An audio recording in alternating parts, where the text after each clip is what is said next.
Duvernay était en campagne pour les élections législatives. Il nous importe de rappeler que c'est dans un exercice républicain et démocratique qu'il a été rapté et privé de toutes ses libertés pendant 6 longs et pénibles mois. Loin de sa famille, de son peuple, et dans l'incapacité d'assurer ses hautes responsabilités d'élu et de chef de file de l'opposition républicaine.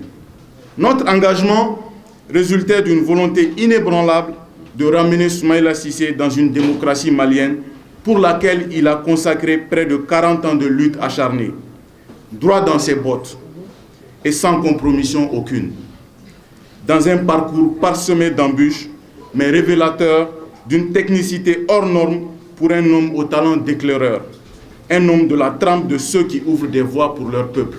C'est avec le sentiment du devoir accompli que nous informons l'opinion nationale et internationale que notre objectif a été atteint au soir du 8 octobre 2020. C'est pourquoi le collectif pour la libération de Soumaïla Cissé, satisfait du dénouement heureux d'un combat âprement mené aux côtés de l'ensemble des acteurs, remercie les autorités de la transition pour la promptitude de leurs actions en faveur de la libération de Soumaïla Cissé, sain et sauf. Salue les efforts multipliés par la communauté internationale pour une résolution diligente de cette situation, montrant une fois de plus que la solidarité internationale est une réalité au Mali. Que les gens ne disent pas, bon, Soumaïla est libre, maintenant notre travail. Le travail n'est pas fini. Nous commençons une nouvelle étape qui doit être encore plus intense, plus forte, plus décisive. C'est ce qui va permettre de stabiliser la transition, c'est ce qui va permettre d'éviter de nouvelles aventures, c'est ce qui va permettre d'éviter des échecs et des erreurs graves et des fautes graves pendant la transition, pour que le peuple malien retrouve la stabilité, retrouve sa dignité, recouvre son intégrité territoriale.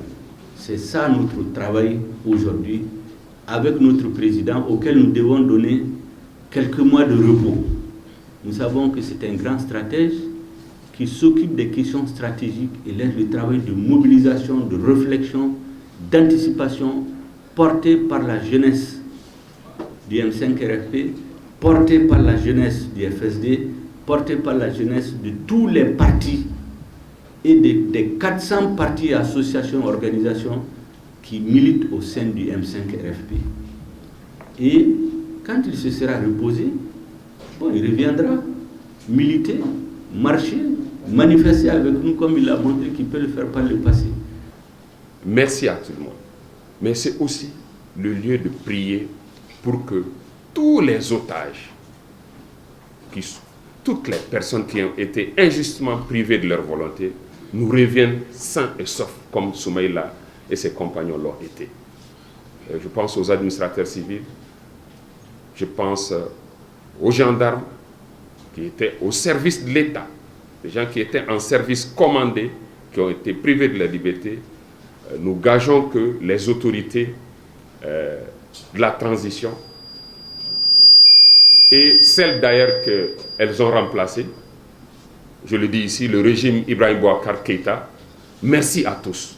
Merci à tous d'avoir fait ce que chacun a pu faire pour que Soumaïla soit libéré. Faites aussi la même chose pour que les autres agents de l'État, les autres personnes, les plus anonymes d'ailleurs, soient aussi libérés, qu'ils regagnent leur famille, qu'ils regagnent leur corps professionnel, qu'ils regagnent le peuple malien sain et sauf.